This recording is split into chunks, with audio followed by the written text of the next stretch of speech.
Welcome back to today's Donkey Story Time. Happy Friday, yay! And happy last week of school. I know it's starting to feel like summer out there for sure as we get closer and closer to our summer vacation. Well, today we are going to be wrapping up something together. We're going to wrap up our story of James and the Giant Peach, our last chapter book of the year together this year, and we have come to the end of a very adventurous, wild, and crazy tale. If you remember, we left off with our insect creatures and our young boy, James Henry Trotter, also, there in the middle of New York City. Except, of course, they hadn't actually arrived to the ground just yet. So far, there's panic, pandemonium, everyone is going crazy down below because all they know is this great big, giant orange ball seems to be about to fall from the sky. And as we know, we had left with a whoosh sound as an airplane had cut right through all those beautiful silken strings, and now the peach is starting to fall. So we had left off with, "Help!" cried the centipede. "Save us!" cried Miss Spider. "We are lost!" cried the ladybug. "This is the end!" cried the old green grasshopper. "James!" cried the earthworm. "Do something, James! Quickly, do something!" "I can't!" cried James. "I'm sorry! Goodbye! Shut your eyes, everybody! It won't be long now." But not to worry, there's a little more. Chapter 35. Round and upside down went the peach as it plummeted toward the earth, and they were all clinging desperately to the stem to save themselves from being flung into space. Faster and faster it fell, down and down and down, racing closer and closer to the houses and streets below, where it would surely smash into a million pieces when it hit. And all the way along Fifth Avenue and Madison Avenue and all along all the other streets in the city, people who had not yet reached the underground shelters looked up and saw it coming, and they stopped running and they stood there staring in a sort of stupor at what they thought was the biggest bomb in the world falling out of the sky onto their heads. A few people screamed, others knelt down on the sidewalks and began praying aloud. Strong men turned to one another and said things like, "I guess this is it, Joe," and "Goodbye, everybody, goodbye." And for the next 30 seconds, the whole city held its breath, waiting for the end to come. Now, it's an interesting twist, isn't it? We know it's really a peach, not a bomb or anything like that, but we're worried about our cast of characters up there on the peach, that this is the end for them, and all the people down on the ground are worried this is the end for them. But it's not quite the end just yet. Don't worry. Chapter 36. "Goodbye, ladybug," gasped James, clinging to the stem of the falling peach. "Goodbye, centipede. Goodbye, everybody." There were only a few seconds to go now, and it looked as though they were going to fall right in among all of the tallest buildings. James could see the skyscrapers rushing up to meet them at the most awful speed, and most of them had square, flat tops, but the very tallest of them all had a top that tapered off into a long, sharp point, like an enormous silver needle sticking up into the sky. And it was precisely on top of that needle that the peach fell. There was a squelch. The needle went in deep, and suddenly there was the giant peach caught and spiked upon the very pinnacle of the Empire State Building. Let me show you a sketch of what that looks like. Maybe that's what it looks like in your imagination too. Right there, one giant peach on top of one very giant building. Chapter 37. It was really an amazing sight, and in 2 or 3 minutes, as soon as the people below realized that this now couldn't possibly be a bomb, they came pouring out of the shelters and the subways to gape at the marvel. The streets for half a mile around the building were jammed with men and women, and when the word spread that there were actually living things moving about on top of that great big round ball, then everyone went wild with excitement. "It's a flying saucer," they shouted. "They're from outer space. They are men from Mars, or maybe they came from the moon." And a man who had a pair of binoculars to his eyes said, "They look pretty peculiar to me, I'll tell you that." Police cars and fire engines came screaming in from all over the city and pulled up outside the Empire State Building. 200 firemen and 600 policemen. Can you believe it? All looking up. I know Ollie. Just like Ollie. He'd have to look up really far from where he is. He's a little short. They all poured hurried out onto the observation roof, which is the place where tourists stand, just at the bottom of the really big spike. All the policemen were holding their guns at the ready with their fingers on the triggers, and the firemen were clutching their hatchets. But from where they stood, almost directly underneath the peach, they couldn't actually see the travelers up on top. "Ahoy there!" shouted the chief of police. "Come out and show yourselves!" Suddenly, the great brown head of the centipede, of course he'd be first, right? The great big brown head of the centipede appeared over the side of the peach. That'd be pretty creepy. With his black eyes as large and round as two marbles, he glared down at the policemen and firemen below. Then his monstrous, ugly face broke into a wide grin. The policemen and the firemen all started shouting at once. "Look out," they cried! "It's a dragon!" "It's not a dragon. It's a wumpus. It's a gorgon. It's a sea serpent. It's a brock. It's a manticore." Which, as you can imagine, are all names for similar wild and crazy creatures, like a Loch Ness monster. Something, whatever it is, it's creepy and scary. They don't know what to think. 3 firemen and 5 policemen fainted and had to be carried away. "It's a snarschwanger!" cried the chief of police. "It's a whangdoodle!" yelled the head of the fire department. The centipede kept on grinning. He seemed to be enjoying enormously the commotion that he was causing. "Now see here," shouted the chief of police, cupping his hands to his mouth. "You listen to me. I want you to tell me exactly where you came from." "We've come from thousands of miles away," the centipede shouted back, grinning more broadly than ever and showing his big brown teeth. "There you are," cried the chief of police. "I told you they came from Mars." "I guess you're right," said the head of the fire department.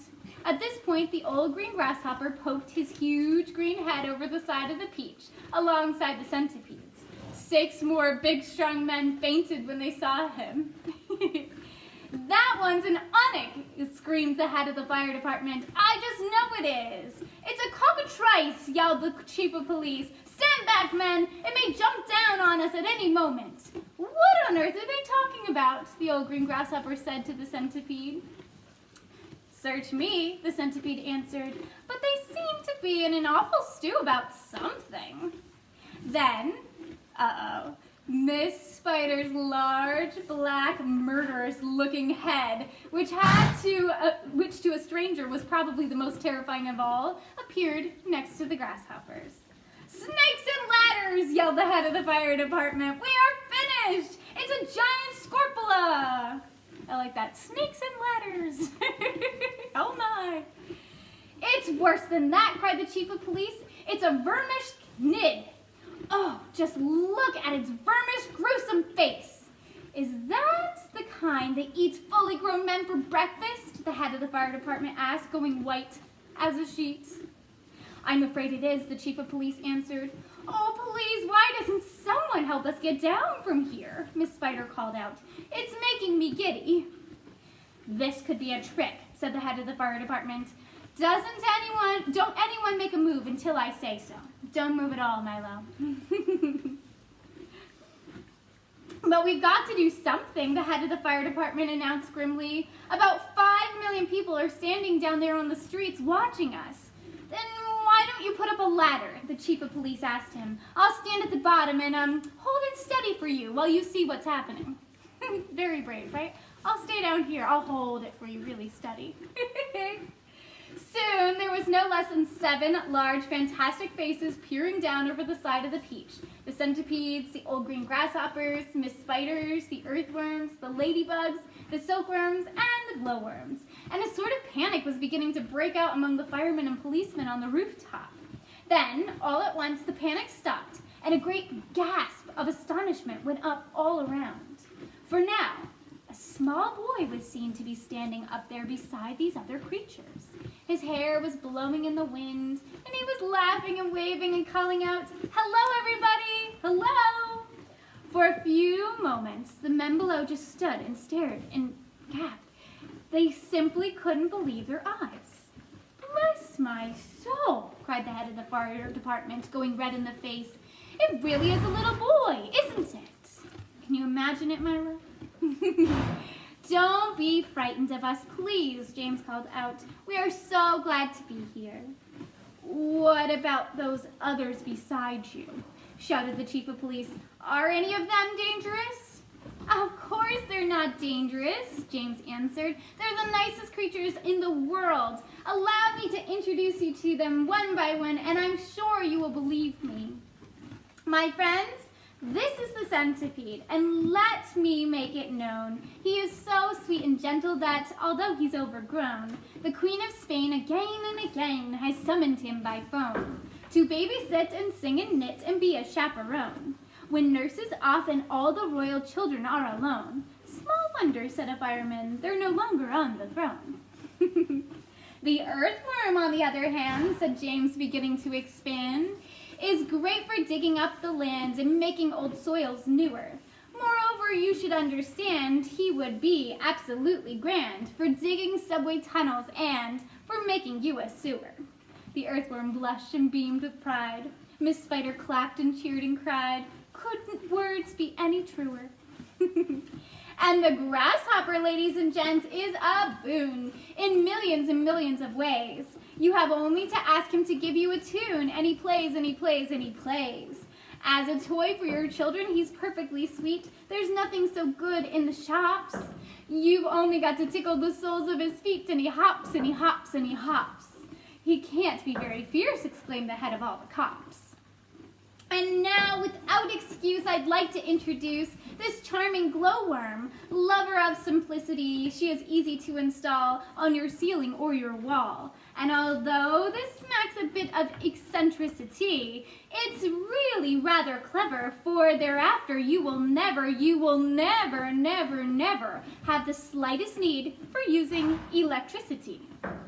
At which no less than 52 policemen cried, if this is true, that creature will get some fabulous publicity. Publicity. There's a tongue twister there.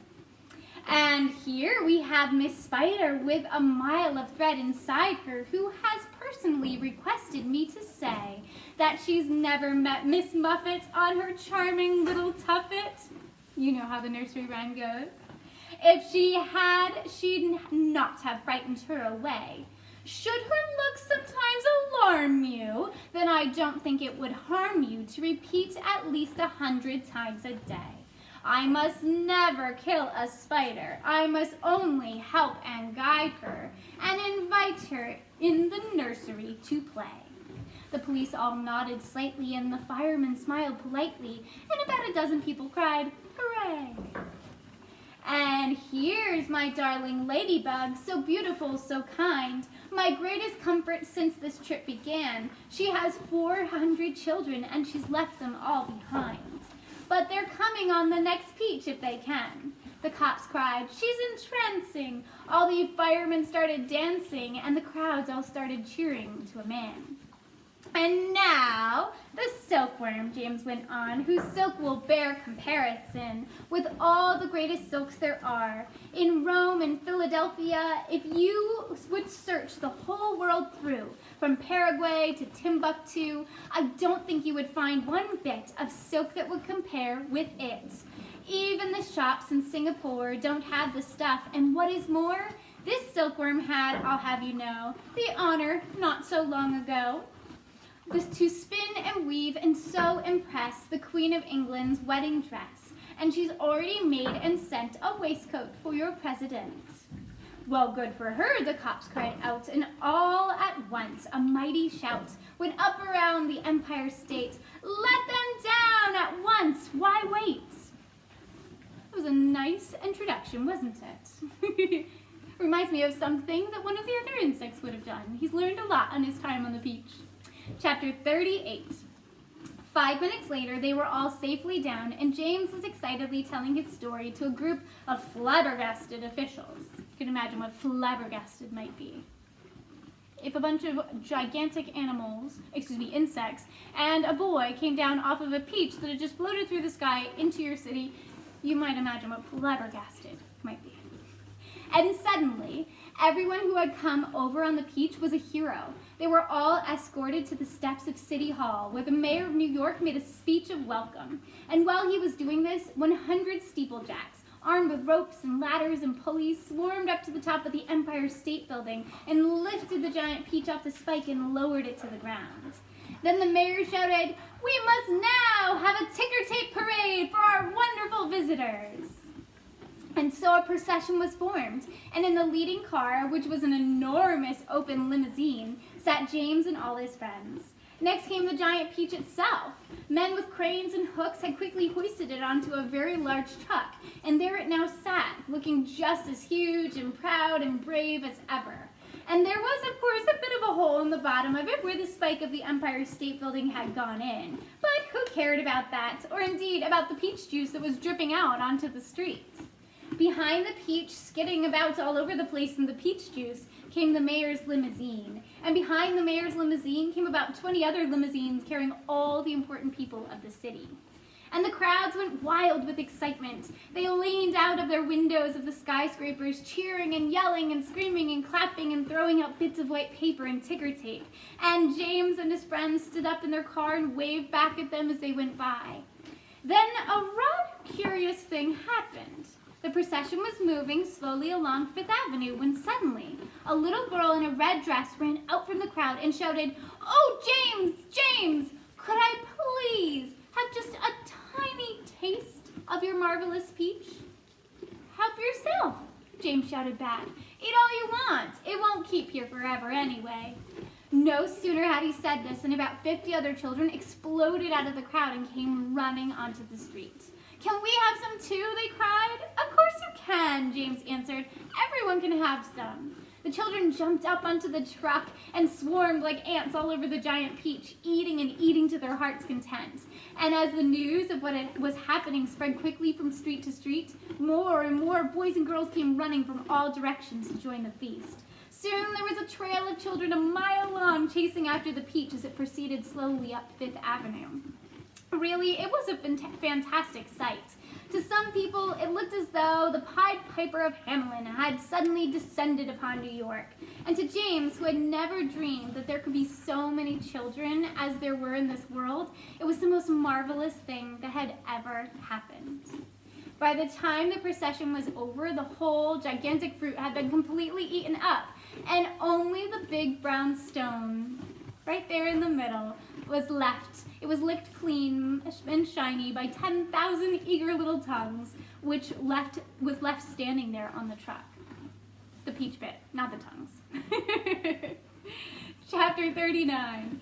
And thus the journey ended, but the travelers lived on. Every one of them became rich and successful in this new country. The centipede was made vice president in charge of sales of a high-class firm of boot and shoe manufacturers. Makes perfect sense, right, Ollie?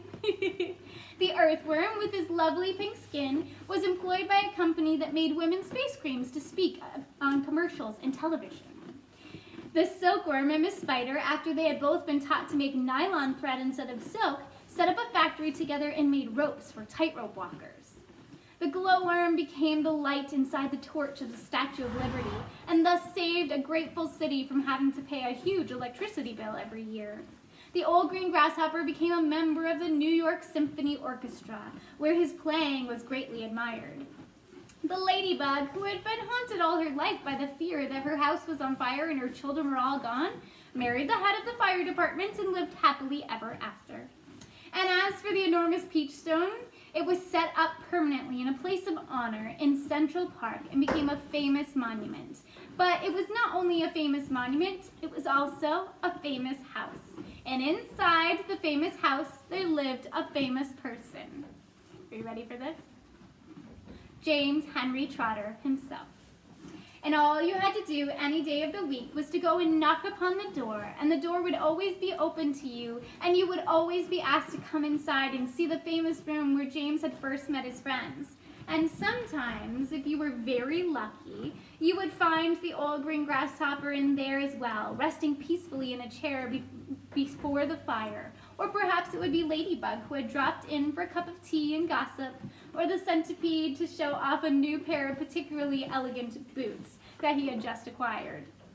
Every day of the week, hundreds and hundreds of children from far and near came pouring into the city to see the marvelous peach stone in the park. And James Henry Trotter, who once, if you remember, had been the saddest and loneliest little boy that you could find, now had all the friends and playmates in the world. And because so many of them were always begging him to tell his story again of the adventures on his peach, he thought it would be nice if one day he sat down and wrote a book. So he did. And that is what you have just finished reading. I'll give it the scene. Here's his peach pit house and all the kids coming to join him. And that is the end of our story.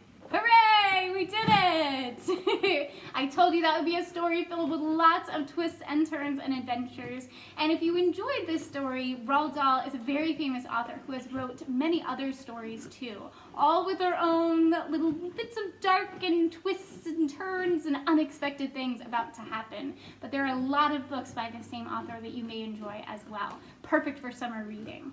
With that, I will leave you here on our last Donkey Story Time of the year with a goodbye from our dear friends, a goodbye from Ollie here. Did you say goodbye to your friends?